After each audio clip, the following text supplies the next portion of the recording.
Abra sua Bíblia na Epístola de Judas. Fica antes de Apocalipse, de trás para frente você consegue encontrar melhor. Judas, versículo de número 20 e 21.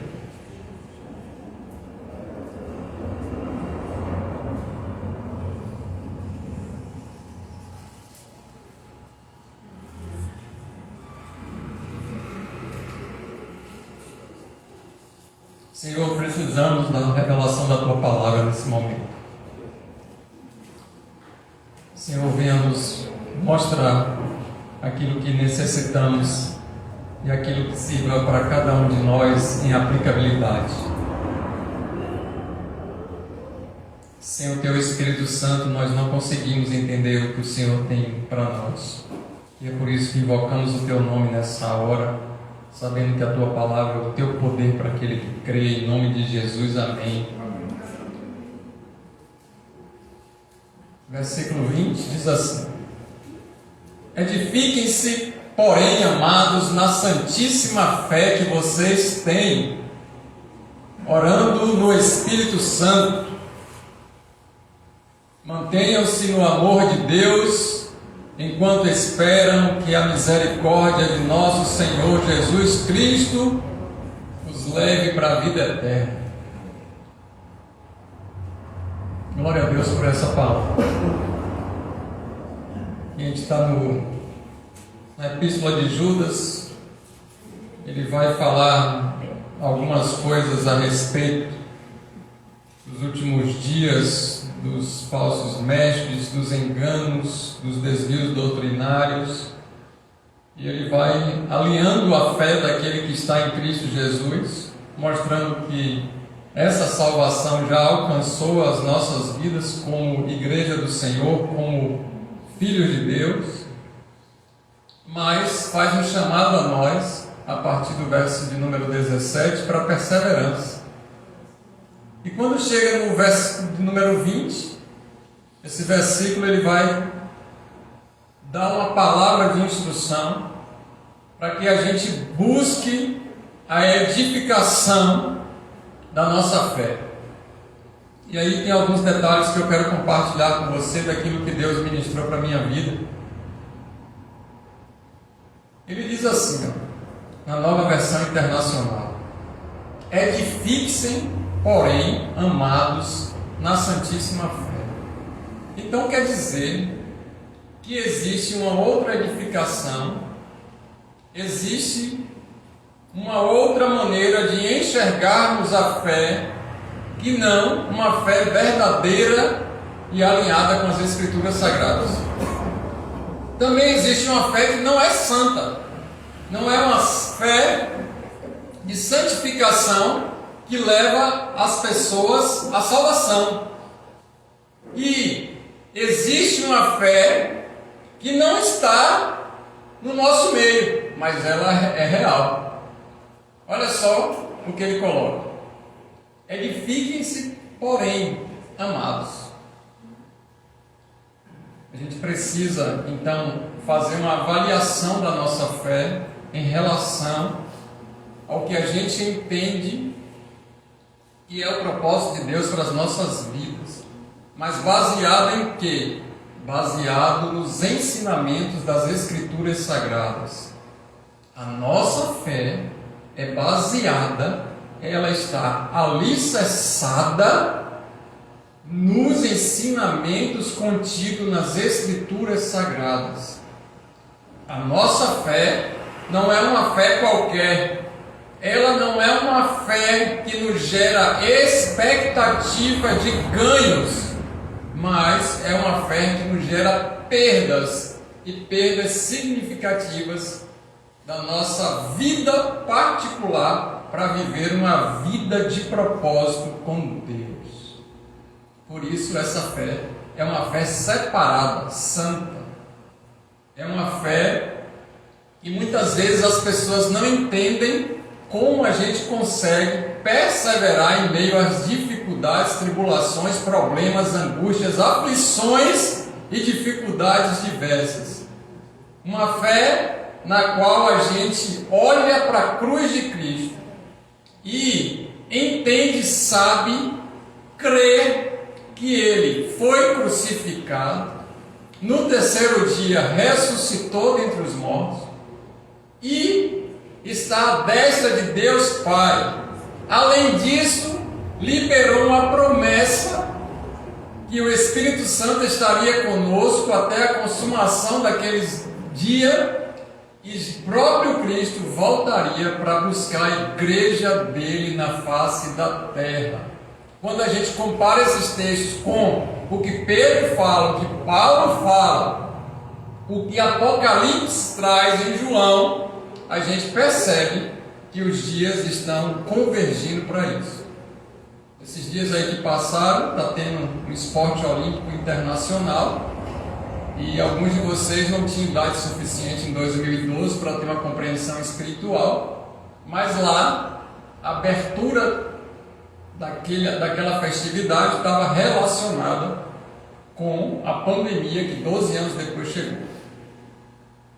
Hoje, 12 anos depois, 12 não, a pandemia chegou no primeiro tempo, foi uma década. 12 anos depois, se tem algo profético em Apocalipse, que é o que aconteceu na abertura desses jogos. A década vai ser para um governo mundial e a volta de Cristo para aquele que está com a fé alicerçada na verdade e santa. Glórias a Deus.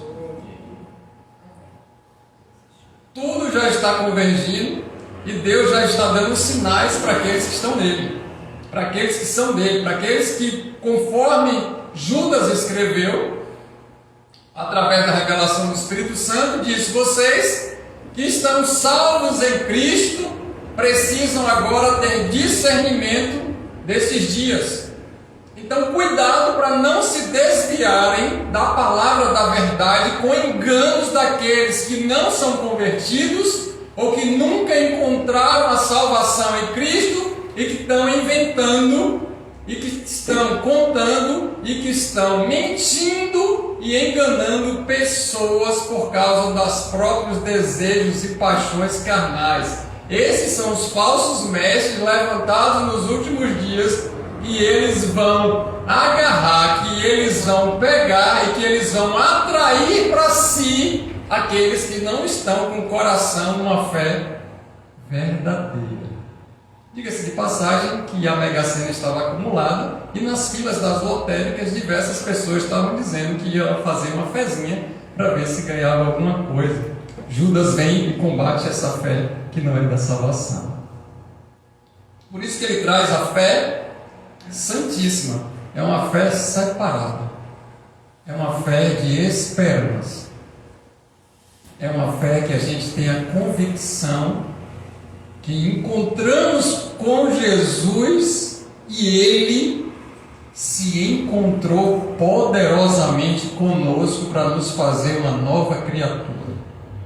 É uma fé que nós temos a certeza que nada e ninguém pode nos separar do amor dele. E ninguém pode nos arrebatar da mão do Senhor Jesus. É uma fé que a gente pode até fraquejar, falhar, errar, mas que nós somos convencidos pelo Espírito Santo de Deus no erro e nós retomamos para o prumo, para a postura, para a posição que Ele quer para cada um de nós.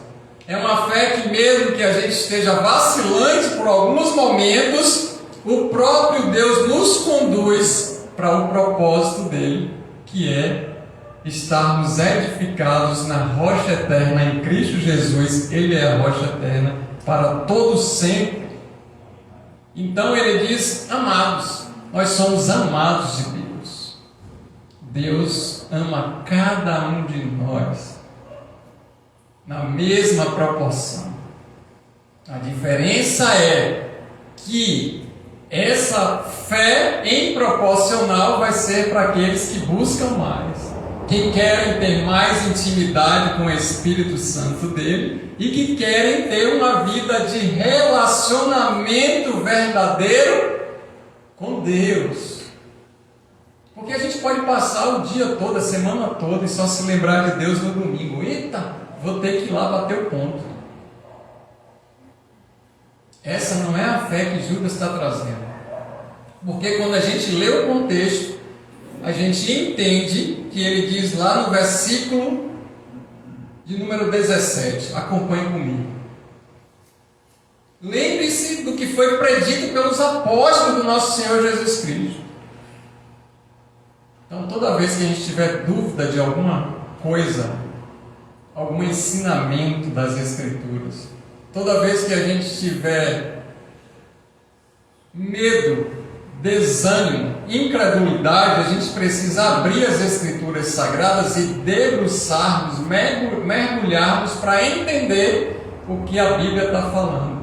E aí esse convite de Judas é para que a gente possa... Esse Judas Iscariotes não, Judas Iscariotes morreu e ele não tinha como escrever depois, senão a gente estava trabalhando com o Espiritismo, não com o Cristianismo, tá certo, pessoal? Então esse Judas aqui era o irmão de Jesus. Foi a leitura da mente de alguém que está aqui conosco. O Espírito Santo sonda as mentes e eu já te expliquei, tá bom? E aí essa pessoa ela pode estar com uma outra doutrina que não são dos apóstolos. Mas quem são esses apóstolos? LH, SM,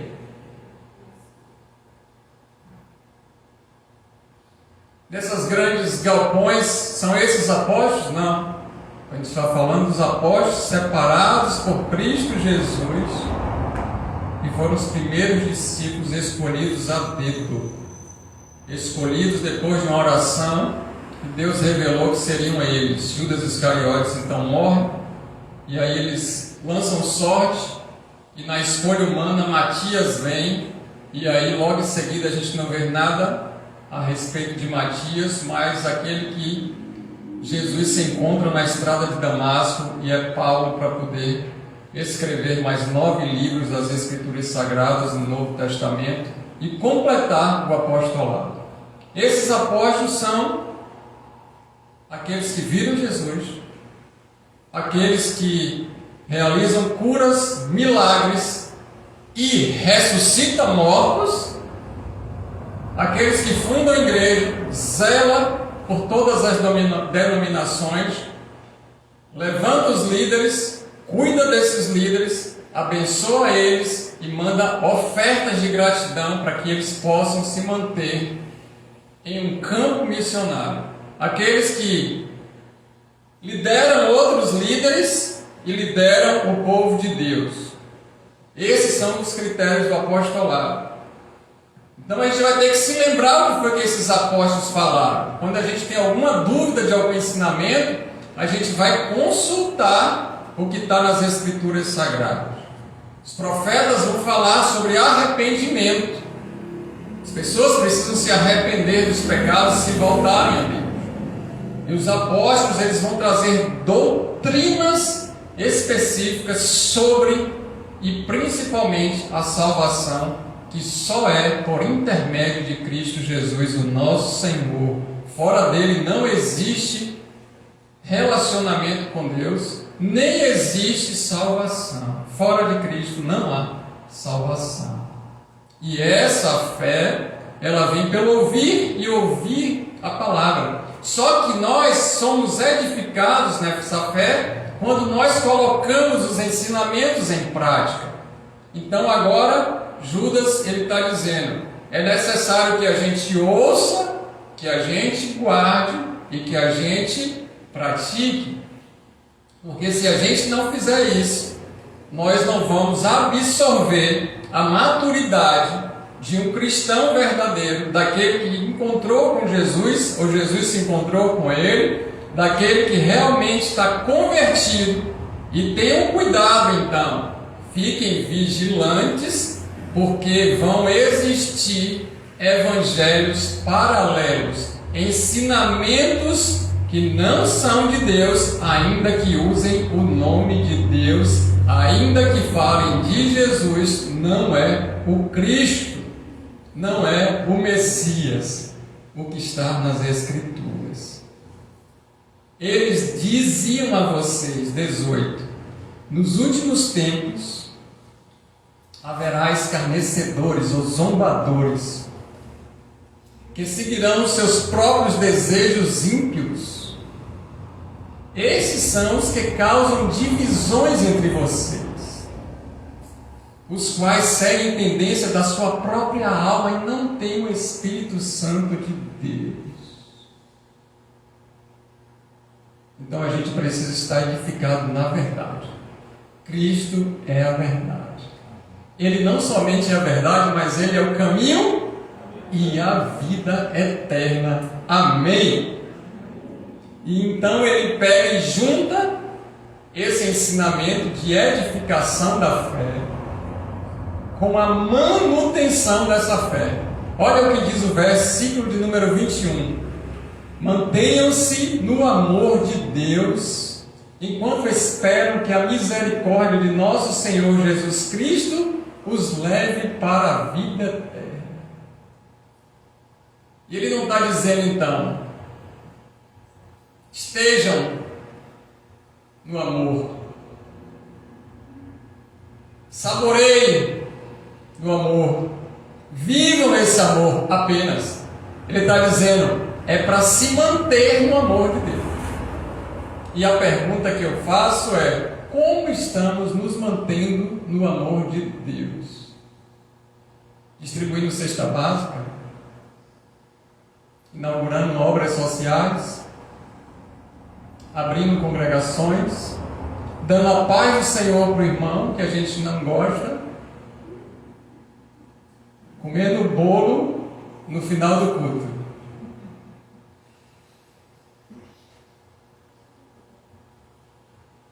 Orando para Deus dar um esposo ou uma esposa?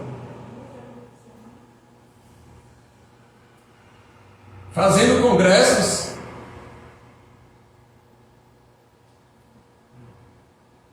Como é que a gente se mantém no amor de Deus? Praticando a vontade dEle e agradando a Ele.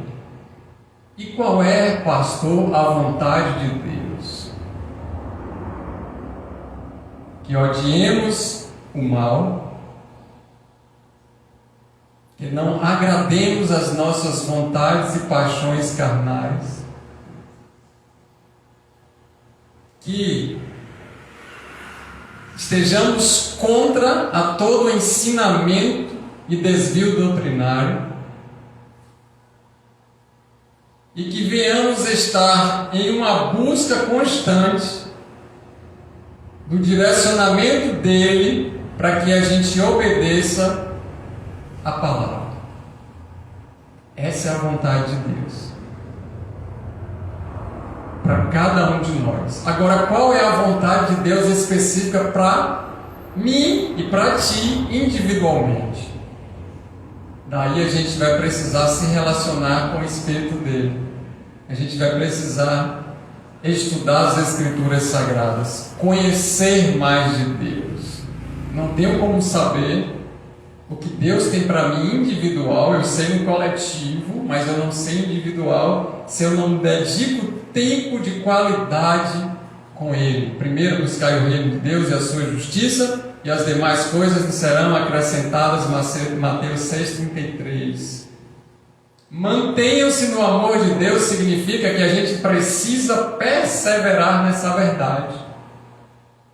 Manter-se no amor de Deus, ainda que todos estejam fazendo alguma coisa que é moda, nós estamos fazendo aquilo que está ensinando na Bíblia.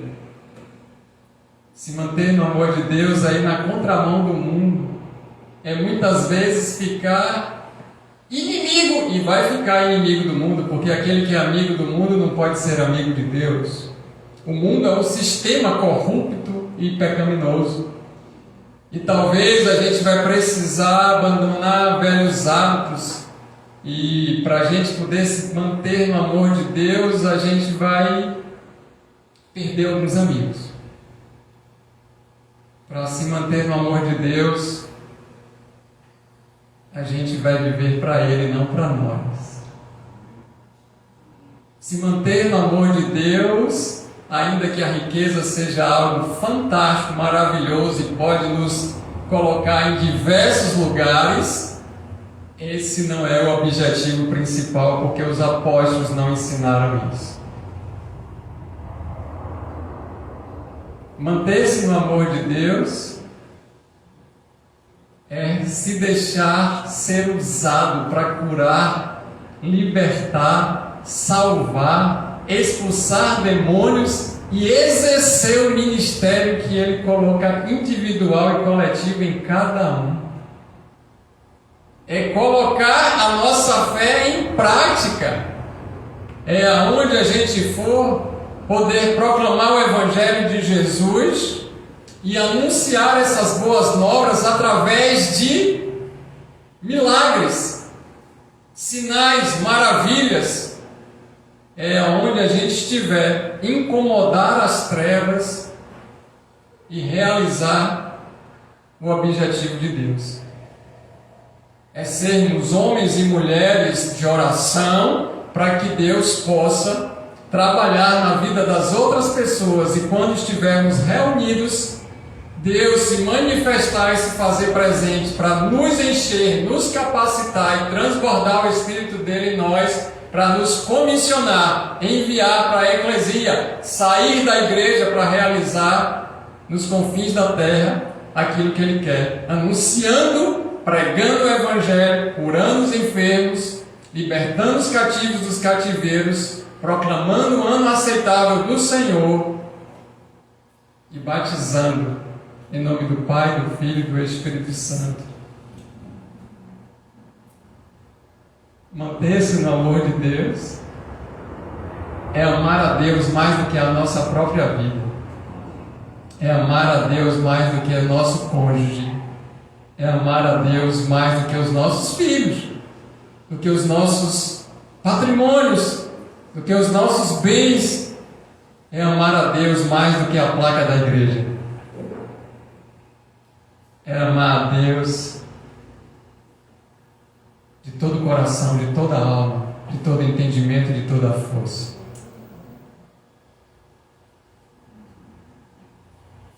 Se manter nesse amor de Deus é esperar que pela grandiosíssima misericórdia de Jesus Cristo, que aqui aparece com o nome de Senhor, pela primeira vez Judas traz esse conceito. Os outros autores já tinham trazido, mas ele não fala nada até quando chega nesse versículo para a gente de número 21, dizendo Jesus Cristo, porque existem outros Jesus. Na Bíblia relata até um Bar Jesus, que era um falso profeta, era um feiticeiro. Existem falsos cristos, e quando anunciarem, ele está vindo de lá, ele está chegando daqui, e que o mundo vai acabar no dia tal, não acredite, porque ainda é o princípio das dores.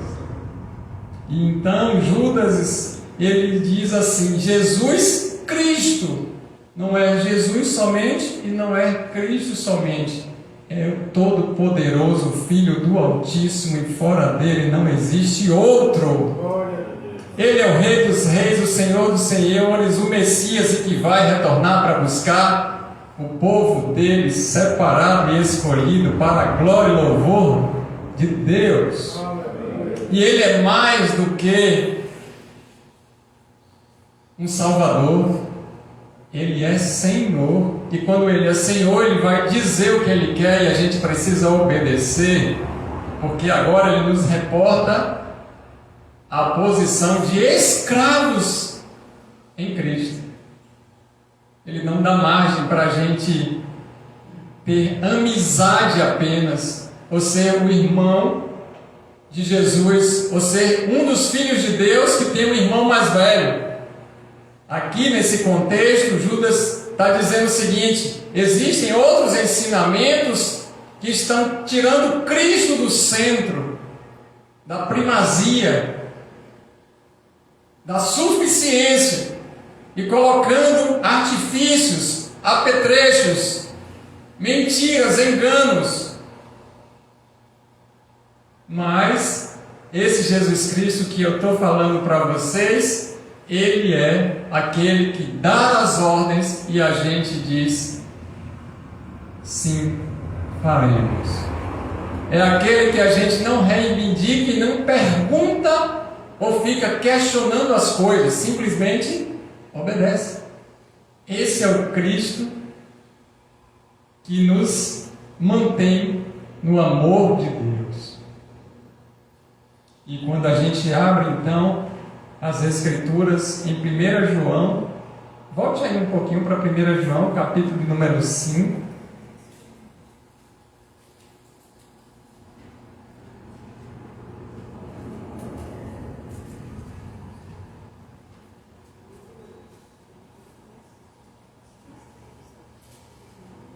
No versículo de número 13 vai dizer assim: escrevi estas coisas, João, a vocês que creem no nome do Filho de Deus, para que saibam que têm a vida eterna.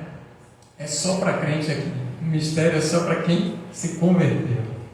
Eu vou escrever essas coisas para vocês, mas é só para os salvos. Essa palavra, ela não vai ser para todos, mas é para aqueles que Deus já os alcançou e convenceu do pecado, da justiça e do juízo. Ainda que a palavra é poderosa para também repercutir, reverberar no ouvido daquele que ainda não fez aliança com Cristo, o detalhe agora está em parábola. E eu vou começar a dizer para vocês, João, escrevendo, e eu lendo para vocês agora. Esta é a confiança que temos ao nos aproximarmos de Deus. Se você está com alguma petição, se você tem algo que precisa de Deus para que Ele possa intervir na sua vida como um milagre, eu quero liberar uma palavra profética através da leitura das Escrituras, sendo um verdadeiro profeta na sua vida. Assim diz o Senhor: se pedirmos alguma coisa de acordo com a vontade de Deus, Ele nos ouvirá. Aqui não é a vontade do pastor Léo, não é a vontade da nossa esposa, não é a vontade do nosso filho, não é a vontade do presidente, não é a vontade do senador, não é a vontade do ministro, não é a vontade... Aqui é segundo a vontade dele. Como é que eu vou pedir alguma coisa se eu não sei qual é a vontade de Deus? Eu só sei qual é a vontade de Deus se eu tiver uma vida de leitura e oração.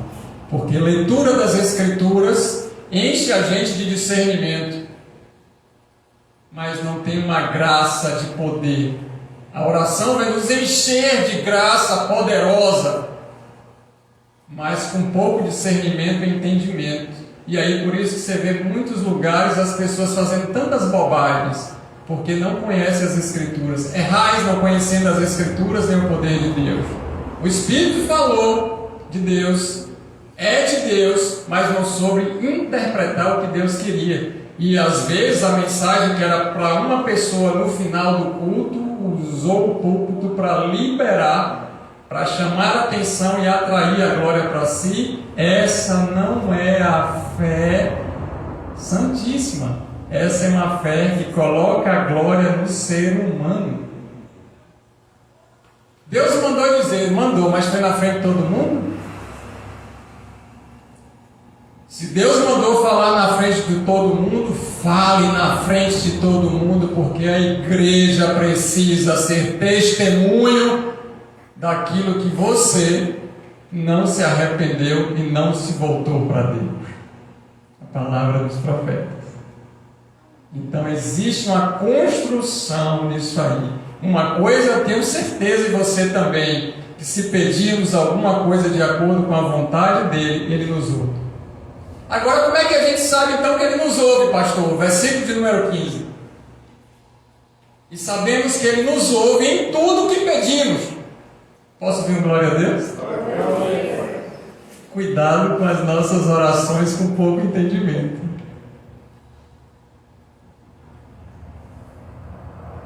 Deus, eu estou precisando de um marido, estou precisando de uma esposa. Não dá detalhe não, depois fica aí na vexame.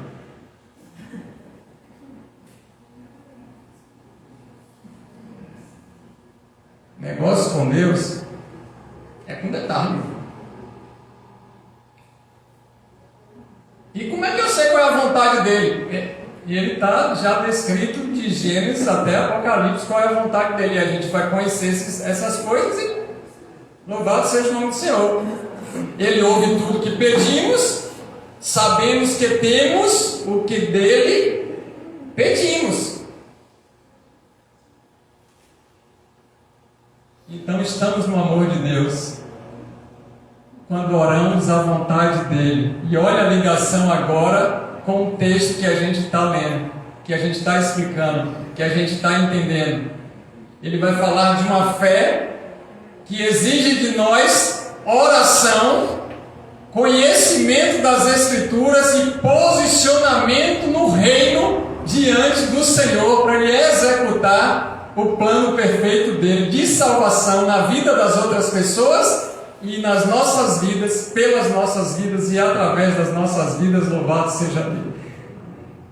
Isso tudo não é porque merecemos, não é porque temos conhecimentos, não é porque nascemos numa família privilegiada, não é porque temos condições financeiras, não é porque somos melhores, mas pela misericórdia de Jesus. Está escrito aí no versículo número 21.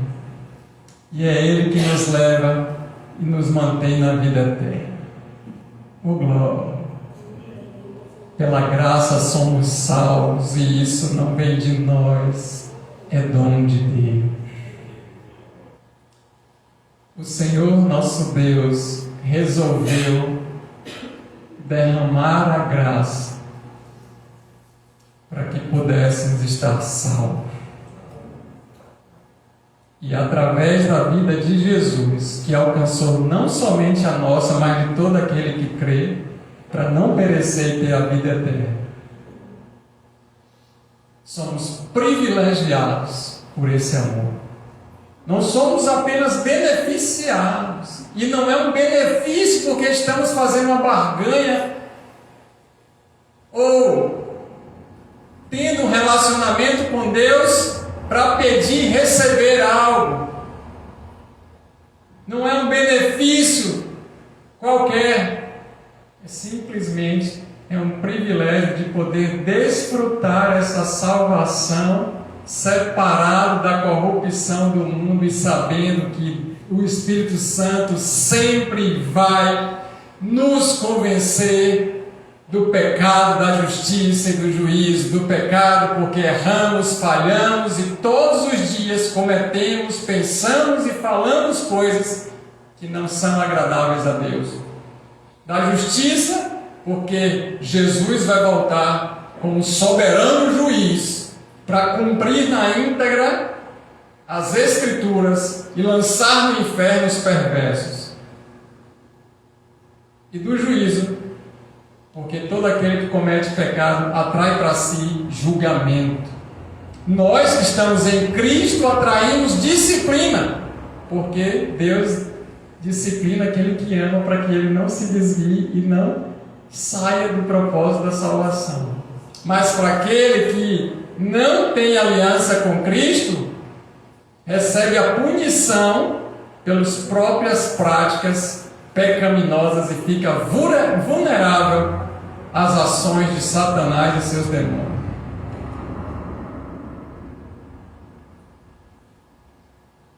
O Espírito Santo está conosco e Ele ministra as nossas vidas para nos lembrar do privilégio da conversão que nos deixa salvos. E essa salvação não é porque nos livrou do inferno, é porque está glorificando o nome de Deus. Tudo que Judas está escrevendo aqui, ele está direcionando para a glória de Deus, não para a glória de homens. Por isso que ele avisa: cuidado com os falsos ensinamentos dos falsos mestres e profetas. Eles estão atraindo a glória para si. Vocês que estão em Cristo, edificados nessa palavra, têm que colocar, reportar e glorificar a Deus para sempre, todos os dias. Esse é o plano de salvação eterna. Amém. A nossa vida é diária de adoração ao Senhor. Nosso estilo de vida é adorar a Deus. Nós fomos criados para louvar a Deus com a nossa maneira de falar, com a nossa maneira de agir, com a nossa maneira de vestir, com os nossos comportamentos, com as nossas atitudes, com os nossos relacionamentos, para louvar a Deus através das obras, sim, das boas obras, que demonstram que somos convertidos e que Deus é conosco. Adoramos a Deus quando pregamos o Evangelho, expulsamos demônios, curamos enfermos, edificamos outras vidas, retiramos essas vidas do inferno. Tudo isso porque somos usados tremendamente por Deus. Mas Deus, Ele pode usar quem Ele quiser. Mas em poder de salvação, só os santos. E aí nós somos os santos de Jesus. Os santos de Deus. Aqueles separados.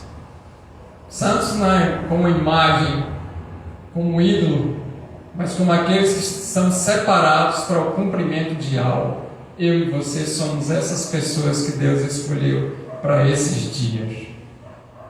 Então agora eu posso glorificar a Deus multiplicando no reino.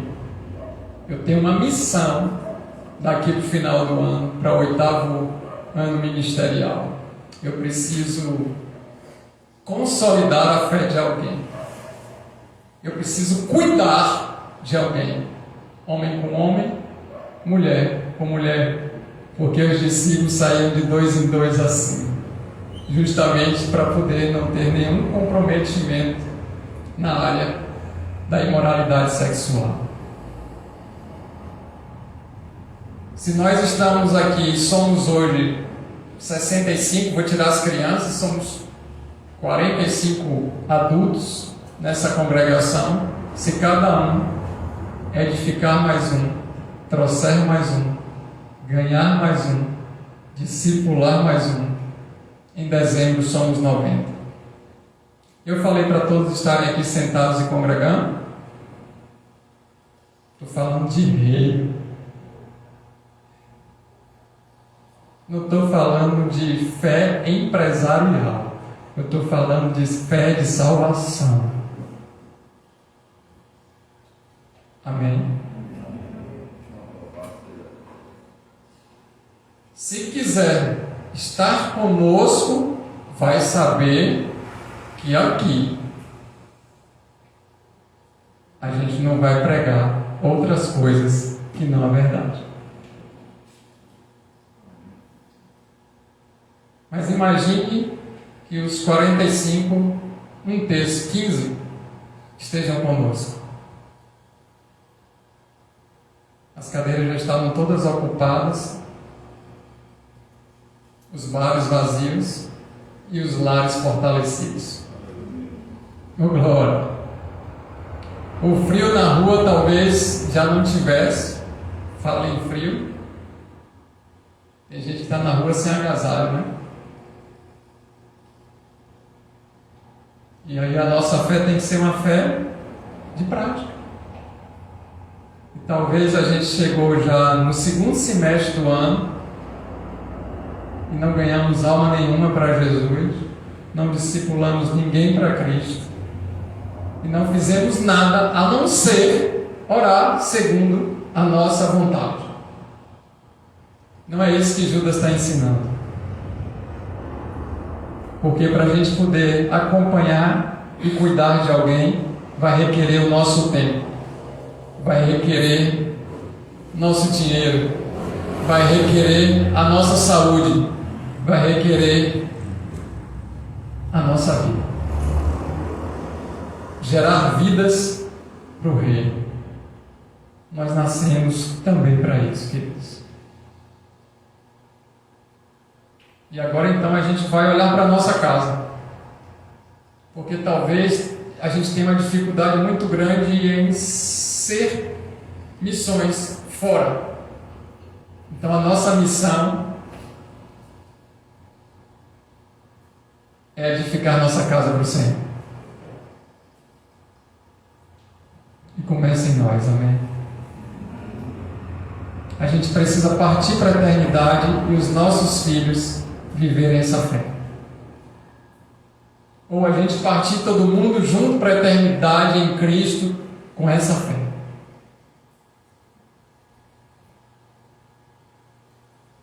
Quem eu ganhei para Cristo? Quem eu estou ajudando nesse processo? Agora, o detalhe final. Quando a gente lê todo o contexto, cuidado para não tentar restaurar a vida daqueles que estão em desvios doutrinários severos, porque Satanás vai aproveitar isso para nos desviar do propósito. Com religiões pagãs, com ensinamentos que não condizem com as Escrituras Sagradas. Judas ensina isso. Não tem muito conhecimento bíblico. Não está cheio da fé, transbordando do Espírito. Não tem uma vida dedicada de oração e estudo das Escrituras. Não tem como restaurar a vida daqueles que já se desviaram da fé ou estão pregando mentira e falsos ensinamentos. São 12 milhões de pessoas desviadas no Brasil. Por que não tem missionários para esse grupo? Porque a igreja não está preparada para restaurar eles.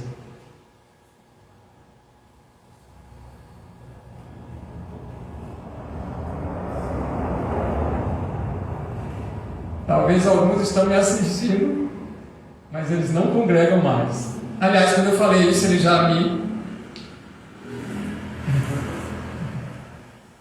Eu não vou seguir mais esse pastor, estava tudo tão bom, até falar de mim. Mas as Escrituras é assim, irmãos, quando a gente começa a ler, diz, meu Deus, eu sou eu aqui mesmo, sou esse miserável. Jesus ressuscita Lázaro. Eu abri aqui em João, capítulo número 11, versículo número 38. Aí eu já estou vendo aqui, ó, Jesus ressuscitou Leonardo. Deixa eu ver aqui. É lá, Lázaro. Porque a Bíblia é assim. Ela vai falar de nós. É o livro mais vendido e o menos lido no mundo. Porque quando a pessoa começa a ler, eu não acho que deve ser assim. Isso aqui era para aquele tempo. Eu discordo disso aqui. Eu tenho uma outra posição. Não é bem assim, não. Não, mas também diz que eu vi fulano falando. Aliás, isso é um pensamento teológico. Existem diversos pensamentos teológicos. Judas vai dizer, verdade. Por isso que eu estou lembrando a vocês que o mestre de vocês é Jesus Cristo, e ele ensinou tudo para os apóstolos, que depois ensinou para cada discípulo e veio ensinando e Deus deixou tudo escrito para que ninguém ficasse com dúvida. Porque naquele telefone sem fio, alguém falou que não falou 2000 anos depois, meu Deus. E aí as pessoas inconformadas ainda estão retirando as páginas das Escrituras ou reescrevendo as Escrituras. Mas essa não é as Escrituras sagradas. Judas também relata sobre isso. Louvado seja Deus por essa imensa misericórdia que nos alcançou. Deus resolveu nos alcançar, irmãos. Deus, por intermédio de Cristo, resolveu implantar em nós uma fé para que a gente creia que Ele é Senhor e Salvador e fora dele não existe salvação. E por isso estamos aqui com Ele. Deus fez tudo. Eu agora só preciso dizer, assim seja. E isso, para encerrar, não me dá oportunidade e nem muito menos concessão para eu ter uma vida errada, distorcida, enganosa, mentirosa, pecaminosa e desconforme com as Escrituras Sagradas. Muito pelo contrário, a fé é santíssima. Pela essa compreensão, a gente vai buscar mais e nos separar mais para a glória e louvor do nome de Jesus. Ainda que a gente não queira ser usado por Deus, quanto mais a gente se separa, Ele vai enviar pessoas para que a gente possa ser usado por Ele. E talvez muitas pessoas a gente vai ganhar para Cristo somente com o nosso comportamento, sem a gente abrir a boca. Diga-se de passagem que a mulher ganha o seu esposo calado. E se ela começar a falar muito, talvez ela não ganhe o seu esposo.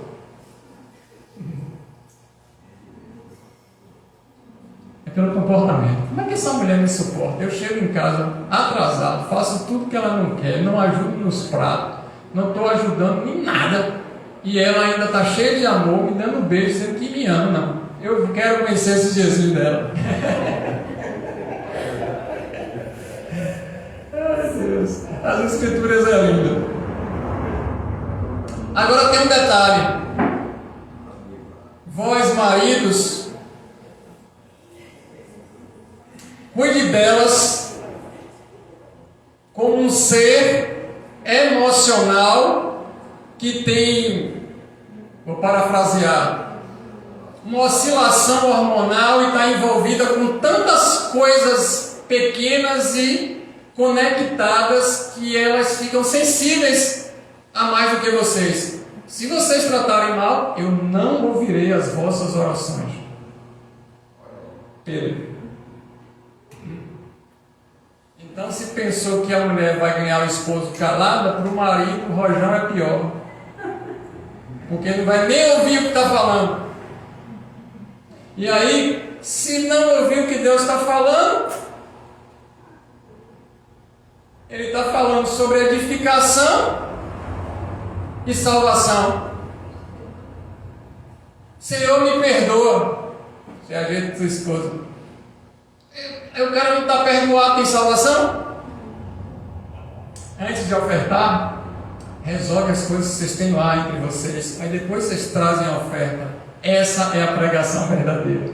Eu não estou preocupado quem está errado, quem está em pecado, quem está com a vida toda atrapalhada. Eu quero é que traga dinheiro. Falso profeta, falso apóstolo, falso ensinamento, falso mestre.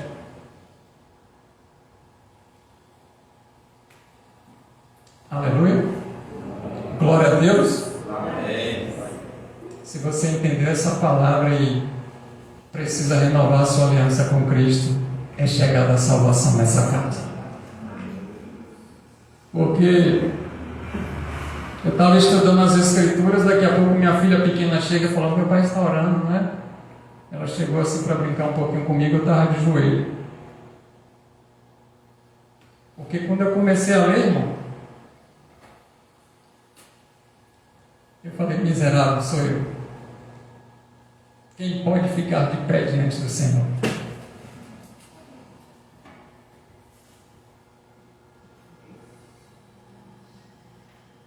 todo joelho se dobrará e toda língua confessará que Ele é o Senhor.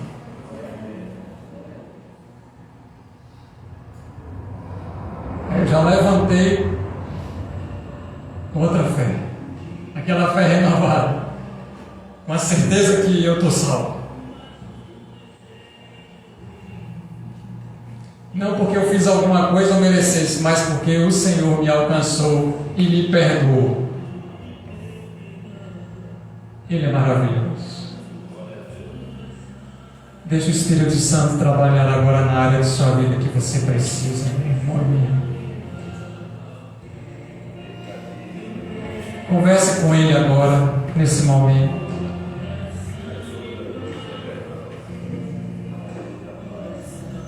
Precisamos de Ti, Senhor.